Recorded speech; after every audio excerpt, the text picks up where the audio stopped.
Big pass Tamil season 8 இன்னைக்கான promo release ஆயிருக்கு.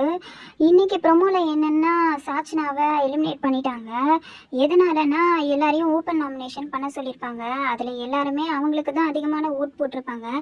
அது எல்லாருமே ஓட் போட்டதுக்கும் ஒரு ரீசன் இருக்குது. என்னென்னா சாச்சனா சொல்லியிருப்பாங்க, இங்கே எனக்கு இருக்கணும்னு அவசியம் இல்லை, எனக்கு வெளியில் போனாலும் பரவாயில்ல, எந்த ப்ராப்ளமும் இல்லைன்னு.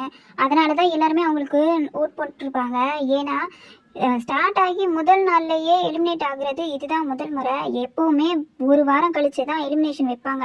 முதல் வாரம் எப்போவுமே எலிமினேஷன் இருக்காது. ஏன்னா யாருக்கும் யாரை பற்றியும் தெரியாது. யார் தப்பு யார் சரி இல்லை, எந்த சண்டையும் நடந்திருக்காது. அந்த சண்டைக்கான ரீசன் தெரியறது எல்லாமே ஒரு 2 வாரம் டைம் எடுக்கும். அதனால் 2வது வாரம் தான் எப்போவுமே எலிமினேஷன் வைப்பாங்க. ஆனால் முதல் தடவையாக பிக் பாஸ் தமிழ் சீசன் 8ல் முதல் நாளே எலிமினேஷன் வச்சு அஃபிஷியலாக வெளியில் போயிருக்கிறது சாச்சனா தான்.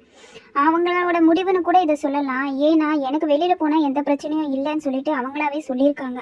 அந்த இதை காரணமாக எடுத்துக்கிட்டு எல்லாரும் அவங்களுக்கே ஓட் போட்டிருக்காங்க.